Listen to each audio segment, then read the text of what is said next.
에브라임 사람들이 기드온에게 이르되 내가 미디안과 싸우러 갈 때에 우리를 부르지 아니하였으니 우리를 이같이 대접함은 어찌 됨이냐 하고 그와 크게 다투는지라. 기드온이 그들에게 이르되 내가 이제 행한 일이 너희가 한 것에 비교되겠느냐. 에브라임의 끈물 포도가 아비에셀의 만물 포도보다 낫지 아니하냐. 하나님이 미디안의 방백 오렙과 스앱을 너희 손에 넘겨 주었으니 내가 한 일이 어찌 능히 너희가 한 것에 비교되겠느냐 하니라. 기드온이 이 말을 하매 그때 그들의 노여움이 풀리니라. 기드온과 그와 함께한 자 300명이 요단강에 이르러 건너고 비록 피곤하나 추격하며 그가 숫곳 사람들에게 이르되 나를 따르는 백성이 피곤하니 청하건대 그들에게 떡덩이를 주라. 나는 미디안의 왕들인 세바와 살문나의 뒤를 추격하고 있노라 하니 숫곳의 방백들이 이르되 세바와 살문나의 손이 지금 내 손 안에 있다는 거냐? 어찌 우리가 내 군대에게 떡을 주겠느냐 하는지라. 기드온이 이르되 그러면 여호와께서 세바와 살문나를 내 손에 넘겨주신 후에 내가 들가시와 찔레로 너희 살을 찢으리라 하고 거기서 브누엘로 올라가서 그들에게도 그같이 구한즉 브누엘 사람들의 대답도 숫곳 사람들의 대답 같은지라. 기드온이 또 브누엘 사람들에게 말하여 이르되 내가 평안히 돌아올 때에 이 망대를 헐리라 하니라. 이때 세바와 살문나가 갈골에 있는데 동방 사람의 모든 군대 중에 칼든 자 12만 명이 죽었고 그 남은 15,000명 가량은 그들을 따라와서 거기에 있더라. 적군이 안심하고 있는 중에 기드온이 노바와 욕부와 동쪽 장막에 거주하는 자의 길로 올라가서 그 적진을 치니 세바와 살문나가 도망하는지라. 기드온이 그들의 뒤를 추격하여 미디안의 두 왕 세바와 살문나를 사로잡고 그 온 진영을 격파하니라. 요아스의 아들 기드온이 헤레스 비탈 전장에서 돌아오다가 숫곳 사람 중 한 소년을 잡아 그를 신문하매 그가 숫곳의 방백들과 장로들 70명 그에게 적어준지라. 기드온이 숫곳 사람들에게 이르러 말하되 너희가 전에 나를 희롱하여 이르기를 세바와 살문나의 손이 지금 내 손 안에 있다는 거냐. 어찌 우리가 내 피곤한 사람들에게 떡을 주겠느냐 한 그 세바와 살문나를 보라 하고 그 성읍의 장로들을 붙잡아 들가시와 찔레로 숫곳 사람들을 징벌하고 브누엘 망대를 헐며 그 성읍 사람들을 죽이니라. 이에 그가 세바와 살문나에게 말하되 너희가 다볼에서 죽인 자들은 어떠한 사람들이더냐 하니 대답하되 그들이 너와 같아서 하나같이 왕자들의 모습과 같더라 하니라. 그가 이르되 그들은 내 형제들이며 내 어머니의 아들들이니라. 여호와께서 살아계심을 두고 맹세하노니 너희가 만일 그들을 살렸더라면 나도 너희를 죽이지 아니하였으리라 하고 그의 맏아들 여델에게 이르되 일어나 그들을 죽이라 하였으나 그 소년이 그의 칼을 빼지 못하였으니 이는 아직 어려서 두려워함이었더라. 세바와 살문나가 이르되 내가 일어나 우리를 치라. 사람이 어떠하면 그의 함도 그러하니라 하니 기드온이 일어나 세바와 살문나를 죽이고 그들의 낙타목에 있던 초승달 장식들을 떼어서 가지니라. 그때 이스라엘 사람들이 기드온에게 이르되 당신이 우리를 미디안의 손에서 구원하셨으니 당신과 당신의 아들과 당신의 손자가 우리를 다스리소서 하는지라. 기드온이 그들에게 이르되 내가 너희를 다스리지 아니하겠고 나의 아들도 너희를 다스리지 아니할 것이요 여호와께서 너희를 다스리시리라 하니라. 기드온이 또 그들에게 이르되 내가 너희에게 요청할 일이 있으니 너희는 각기 탈취한 귀고리를 내게 줄지니라 하였으니 이는 그들이 이스마엘 사람들이므로 금 귀고리가 있었음이라. 무리가 대답하되 우리가 즐거이 드리리이다 하고 겉옷을 펴고 각기 탈취한 귀고리를 그 가운데에 던지니 기드온이 요청한 금 귀고리의 무게가 금 1700세겔이요 그 외에 또 초승달 장식들과 폐물과 미디안 왕들이 입었던 자색 의복과 또 그 외에 그들의 낙타목에 둘렀던 삿을 있었더라. 기드온이 그 금으로 에봇 하나를 만들어 자기 성읍 오보라에 두었더니 온 이스라엘이 그것을 음란하게 위함으로 그것이 기드온과 그의 집에 올무가 되니라. 미드온이 이스라엘 자손 앞에 복종하여 다시는 그 머리를 들지 못하였으므로 기드온이 44년 동안 그 땅에 평안하였더라. 요아스의 아들 여룹바알이 돌아가서 자기 집에 거주하였는데 기드온이 아내가 많으므로 그의 몸에서 낳은 아들이 70명이었고 세겜에 있는 그의 첩도 아들을 낳았으므로 그 이름을 아비멜렉이라 하였더라. 요아스의 아들 기드온이 나이가 많아 죽음에 아비에셀 사람의 오브라에 있는 그의 아버지 요아스의 묘실에 장사되었더라. 기드온이 이미 죽음에 이스라엘 자손이 돌아서서 바알들을 따라가 음행하였으며 또 바알브릿을 자기들의 신으로 삼고 이스라엘 자손이 주위의 모든 원수들의 손에서 자기들을 건져내신 여호와 자기들의 하나님을 기억하지 아니하며 또 여룹바알이라 하는 기드온이 이스라엘에 베푼 모든 은혜를 따라 그의 집을 후대하지도 아니하였더라. 아멘. 오늘 읽은 본문의 말씀은 하나님께서 기드온을 사용하시고 난 다음에 찾아오는 시험에 관련된 내용들이 적혀 있습니다. 어쩌면 우리에게 훨씬 중요한 교훈을 주고 있다라고 보입니다. 하나님의 뜻을 이루어 하나님의 놀라운 능력이 나타나 어떤 일이 성취되어지면 마치 우리가 하나님 앞에 간절히 기도하여 그 기도가 응답이 되면 그 다음에 찾아오는 것은 무엇일까? 기쁨이겠지요. 평안이겠지요. 그런데 그것만 찾아오지 않습니다. 첫 번째 시험이 초반부에 나타납니다. 에브라임 사람들을 통해서 나타납니다. 그들이 기드온의 연락을 받고 7장에 보면 후반부에 기드온이 사람을 보내서 에브라임 산지에 두루 다니게 해서 미디안 사람을 치게 하는데, 그래서 그들의 이 미디안의 방백 오렙과 스엡을 잡아서 이 사람들에 의해, 그러니까 에브라임에 의해서 그와 같은 일들을 하게 되는데, 에브라임이 기드온에게 화를 냅니다. 이 승리하고 자축의 날을 기쁘게 즐겁게 보내야 될 날을 화를 냅니다. 왜 그렇습니까? 미디안과 싸우러 갈 때 왜 우리를 부르지 아니하였느냐? 어떤 일이 이루어지고 난 다음에 공을 나누는 과정에 있어서 왜 당신이 더 큰 공을 세우고 우리로 하여금 공을 덜 세우도록 우리에게 그와 같이 의논도 안 하고 상의도 안 하고 부르지도 않고 갔느냐? 교회에서 어떤 행사를 하고 난 다음에 일어나는 후유증입니다. 정말 잘 하고 난 다음에 아니 왜 우리 안 불렀어요? 아주 많이 듣는 이야기입니다. 왜 이런 이야기를 할까? 그 마음속에는 어떤 마음을 갖고 있어서 정말로 안 부른 것이 서운했을까? 정말 그 일을 하지 않아서 주의 뜻을 따라 순종하고 싶은데 정말 안 부르니까 서운해서 그리 하였을까? 그건 아니지요. 비교하는 겁니다. 당신의 공적이 내가 이룬 공적보다 더 크게 질투가 나는 거죠.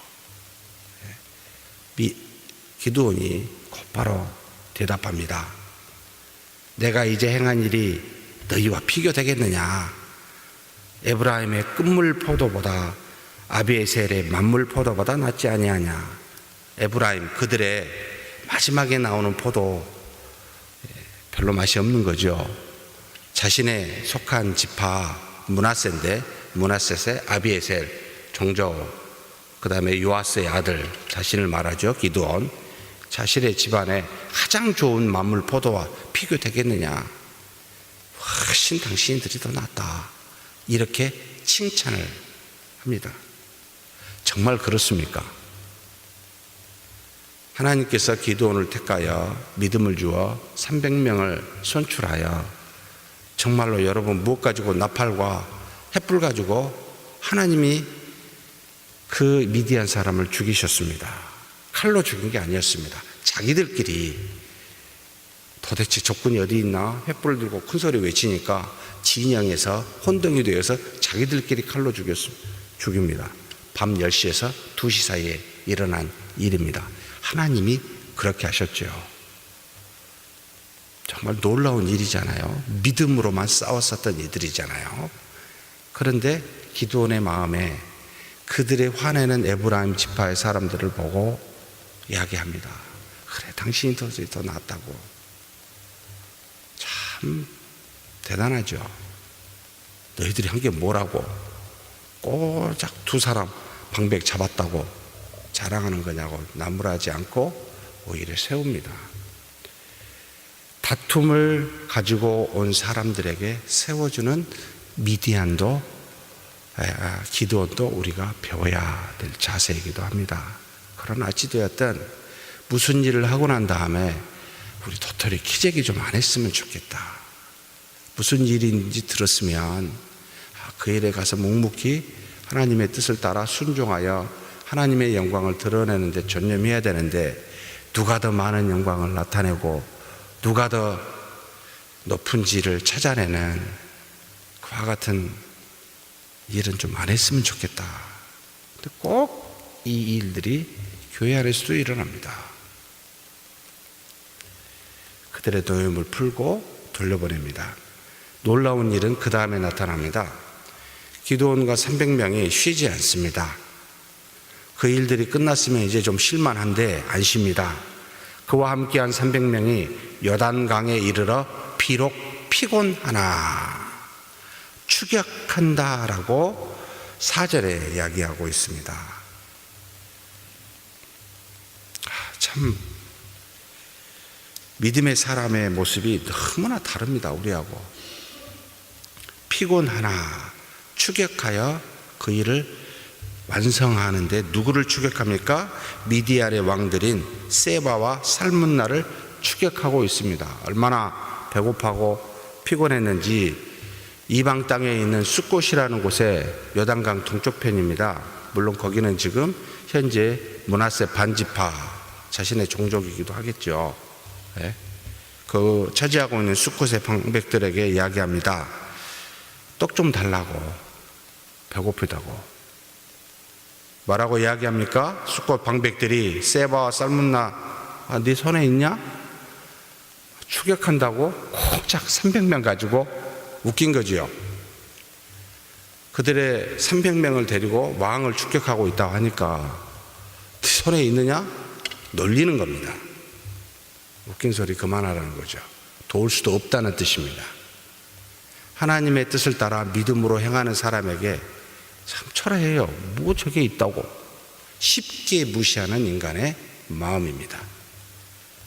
저와 여러분이 무시를 당할 수도 있고 또 인간의 눈을 가지고 주의 일을 행하는 연약한 사람들을 볼 때 쉽게 무시할 수도 있습니다. 이것도 경계하십시다. 똑같이 그 옆에 있는 분의 일로 가서 이야기하니까 동일하게 답이 돌아옵니다. 인간의 눈으로 바라본 그들은 300명은 아무것도 아니기 때문에 거절하게 됩니다. 하나님께서 사용받는 이 기드온이 세바와 살문나라가 있는 곳으로 갑니다. 어떻게 이겼을까? 그들이 남아있는 적군이 몇 명이 있었습니까? 12만 명이 죽었습니다. 칼든 자가. 그래도 남아있는 사람이 15,000명이 남아있습니다. 패잔병 15,000명 대 300명의 대결입니다. 여러분 300명하고 15,000명도 이거 인간적으로 잘 계산이 안 돼요. 이게 가능할까? 여기에서 성경에는 어떻게 이겼는지 나와 있지 않습니다. 다만 가만히 살펴보면 기드온이 노바와 욕부와 동쪽 장막에 거주하는 자의 길로 올라가서 그 적진을 치니라고 하는 말씀과 그 다음에 13절에 요아스의 아들 기드온이 헤레스 비탈 전장에서 돌아오다가 한마디로 살문나와 세바를 죽인 전장인데 비탈 전장이라는 이 두 가지의 힌트가 있는 듯합니다. 300명이 먼저 동쪽으로 올라가서 비탈에서 위에서 밑으로 내리쳤었던 그와 같은 전법을 썼겠구나라는 생각이 듭니다. 근데 이때는 나팔과 횃불을 가지고 있지 않습니다. 칼을 가지고 치는 듯 싶습니다. 하나님의 살아계심을 경험한 믿음으로 무엇이든지 가능하다고 생각했었던 이미 마음속에 무장되어진 그들은 더 이상 그 어떤 사람도 두려울 것이 없었습니다. 그래서 그 믿음의 사람 기드온의 한 사람은 1,000명 이상의 대적을 감당할 만한 확신과 자신감을 가지고 있었기에 어떤 것으로든 수가 상관없이 물리칠 수 있는 그와 같은 준비된 사람들이 이미 되었습니다. 하나님의 뜻을 따라 일을 하여 경험한 사람은 이와 같은 사람이 됩니다. 하나님이 함께 하심을 알고 믿음으로 행하면 무엇이든지 이룰 수 있는 것을 경험한 사람은 앞에 대적의 수와 그들의 강함이 환경이 중요치 않게 됩니다. 내가 중요하다. 내 마음속에 믿음의 여부가 중요하다. 그리고 그것을 경험한 그들에게서는 그와 같은 무장을 하고 있으면 이제는 적군의 대적이 전혀 두려울 수가 없기 때문에 그들은 단번에 15,000명을 300명이 쳐서 물리치고 세바와 살문나를 사로잡게 됩니다. 그와 같은 일들이 또한 이루어짐을 보게 됩니다. 이것도 하나님의 은혜죠. 그러면서 데리고 오면서 어떻게 하죠? 숫꽃과 분우엘에 가서 그들이 저주한 대로, 그들이 말한 대로 저주한 그대로를 행하게 됩니다. 가시와 찔레를 가지고 70명의 장로들 그곳에 소년을 잡아다가 물어서 이름을 줬고 그들을 징벌하고 그 모든 성읍의 사람들을 징벌하고 분우엘에 가서는 망대를 헐고 그곳 사람들을 전부 죽이게 됩니다. 사랑하는 성도 여러분, 우리는 믿음의 사람들에 대해서 항상 여러분 조심해야 됩니다. 하나님의 일을 하고 있으니 그들의 도움이 되고 그들의 요청을 귀를 기울이는 저와 여러분이 되었으면 좋겠습니다.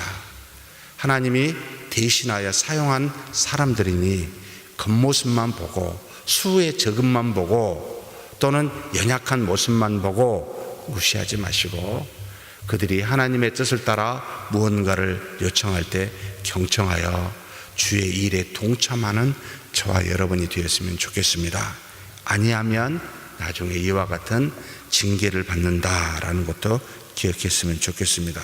결국 이 세바와 살문나를 하나님께서 죽이게 되었고 결국 그와 같은 일들을 자신의 맏아들 기드온입니다. 여덟에게 시켰지만 행하지 못하죠. 그런데 그 이전에 굉장히 재미있는 표현을 합니다. 이 부분은 좀 더 말씀을 살펴볼 필요가 있다고 보입니다. 이 세바와 살문나에게 묻습니다. 너희가 다볼에서 죽인 자들이 어떠한 사람이더냐? 라고 물었더니 너와 같이 다 왕자들의 모습이다.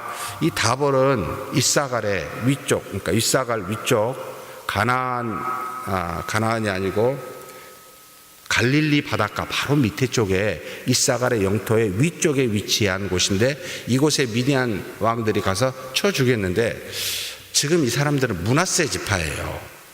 근데 무슨 표현을 쓰고 있냐면 그들은 내 형제들이며 내 어머니의 아들들이니이다 라고 이 기드온이 이 왕들에게 말합니다. 만약 너희가 그들을 살려주었더라면 나도 너희를 살려주었을 텐데 너희가 죽였기에 내가 가만히 있을 수 없다라고 표현하는 것은 무슨 의미일까? 자신의 혈육 진짜 같은 지파가 아님에도 불구하고 기드온의 마음속에는 12지파는 하나님이 주신 우리 민족, 우리의 가족이다라고 하는 그와 같은 지파에 속한 개념보다 하나님이 주신 택한 백성이라는 의식이 더 강하구나라는 것을 느끼게 됩니다. 사랑하는 성도 여러분, 서문교회만 우리 믿음의 형제 자매가 아닙니다. 주변에 있는 모든 교회의 성도들도 우리와 같은 가족들입니다. 믿음의 가족이라는 거, 이런 생각으로 신앙생활을 하는 것이 참 바람직하다. 우리와 상관없는 교회에 어떤 대적이 쳤으면 그것은 우리의 대적이 됩니다. 우리를 치는 것이 된다라는 거죠. 그래서 그와 같은 일들을 두고 그가 대신 이 살문나와 세바를 죽이게 되고 맏아들을 시키는데 너무 어려서 칼을 빼지 못합니다. 두려워서 자기 아들을 훈련시키고 싶었던 모양입니다. 그런데 그러지 못해서 결국 기드온이 치게 됩니다. 문제는 또한 그 다음에 나타납니다. 기드온의 이와 같은 모습을 보고 온 이스라엘 사람들이 나와서 요청합니다. 우리를 다스려주라. 당신과 당신의 아들과 손자들이 우리의 지도자가 되어달라라고 말하니까 뭐라고 이야기하죠? 23절입니다. 기드온이 그들에게 이르되 내가 너희를 다스리지 아니하겠고 나의 아들도 너희를 다스리지 아니할 것이요 라고 하면서 그 다음에 여호와께서 너희를 다스리시리라 라고 말하고 있습니다. 정말 참 대단한 기드온이죠. 우리가 쉽게 빠지는 것, 누군가 하나님의 능력이 나타나면 그 사람을 쉽게 의지하여 가게 되는 것, 여러분 그 사람이 아니라 그 사람에게 역사하는 하나님이십니다. 하나님이 일하신 겁니다. 그러니 그분을 믿고 그분의 다스림을 받아야 되는데 우리는 눈으로 보이는 그 어떤 것에 특별히 사람에게 의지하려는 그와 같은 경향이 있습니다. 절대 의지하지 마십시오. 우리는 하나님의 백성이요 그분의 다스림만 받습니다 라는 것도 신앙의 굉장히 중요한 요소입니다. 그런데 기드온에게 한 가지 약점이 있었습니다. 장식을 좋아한 모양이에요. 세바 살문나가 타고 다닌 낙타에 목에 걸려 있었던 초승달의 장식을 가져가고 대신 백성들에게 구한 것이 있는데 귀걸이를 달라는 겁니다. 귀걸이를 다 금을 모았더니 몇 세겔요? 1700세겔, 1세겔에 11.4g입니다. 계산해 보니까 2만 그램 정도 됩니다. 그럼 2만 그램 정도 되면 20kg의 금이 모인 것이죠. 이 금을 가지고 에봇을 만들었습니다. 일종의 에봇은 갑옷과 같은 것입니다. 전쟁에서 이긴 승리의 기념으로 금으로 갑옷을, 그래서 그걸 볼 때마다 우리가 저 전쟁에서 이겼다라는 기념품을 삼는 거죠. 이것을 집안에 두니까 나중에 무슨 일이 일어나요? 온 이스라엘 백성이 이 에봇을 섬겨 음행을 저질렀더라. 사람이 눈에 보이는 것을 신으로 이 전장에서 역사한 기드온, 물론 하나님이었지만 그와 같은 일들을 기념하여 만든 이 에봇, 이것이 훨씬 더 하나님보다 중요한 상징물이 되어 그것을 믿고 따르는 일이 있게 됩니다. 우리 전주 서문교회가 가장 조심해야 될 부분이기도 합니다. 우리의 에봇이 무엇입니까? 하나님보다 더 자랑할 만한 것이 무엇이 있습니까? 한번 생각해 보십시오. 124년 전통, 우리가 행한 어떤 행적들, 여러분 조심하십시다.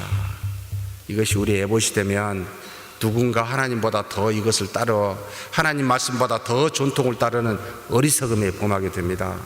아픈 이야기지만 하나님보다 앞서지 않게 해야 됩니다.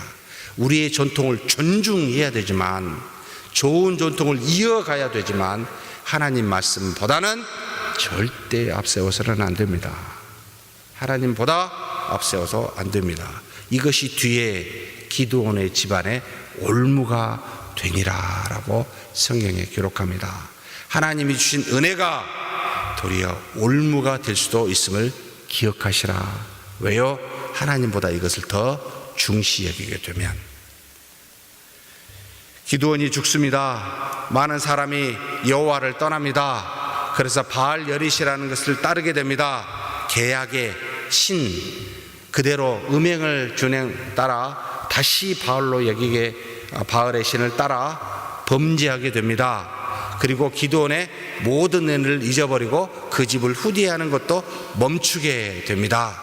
사랑하는 성도 여러분, 우리는 기억의 시간의 약점을 갖고 있습니다. 시간이 지나면 하나님의 은혜를 잊어버리고 다시 과거로 돌아가 있는지도 모르게 우리는 그와 같은 우를 범하게 됩니다. 그러니 끊임없이 하나님을 향한 우리의 자세가 필요합니다. 44년의 평안이 하나님을 잊어버리게 하고 다시 과거로 돌아가는 우를 범하게 됩니다. 우리 교회가 시험이 올 때는 언제일까요? 평온할 때입니다. 기억하십시다. 내가 시험 받을 때는 평온할 때입니다. 굉장히 조심하셔야 됩니다. 그래서 1년에 목회 중에 가장 어려운 달이 언제인지 아십니까? 우리가 가장 방심한 달이 언제인지 아십니까? 딱 2번 찾아옵니다. 가장 날씨가 좋을 때, 가장 밖으로 나가기 좋을 때, 지금부터 6월 초까지입니다. 10월부터 11월 초까지입니다. 영적으로요, 가장 힘들 때입니다. 수적으로요, 예배가 가장 줄어들 때입니다. 새벽 기도 시간에 가장 숫자가 줄어들 때입니다. 한번 봐보십시오. 저와 여러분이 신앙적으로 말씀과 기도에 전무하지 않을 때에 5월과 10월 달입니다. 여러분 경계하십시다. 안 그러면 우리 영혼이 죽습니다. 그런 곳에서 벗어나 주님만 바라보고 깨어있는 저와 여러분이 되기를 주의 이름으로 축복합니다. 하나님 아버지, 연약한 우리를 긍휼히 여겨주시고 하나님의 응답을 받은 우리가 평안을 얻을 때 시험 받을 수 있음을 기억하도록 우리를 붙들어 주시옵소서.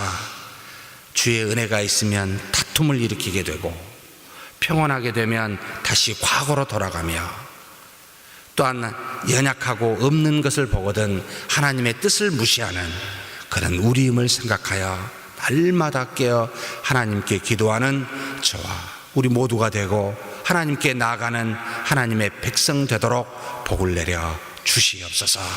우리 주님 예수님의 이름으로 기도하옵나이다. 아멘.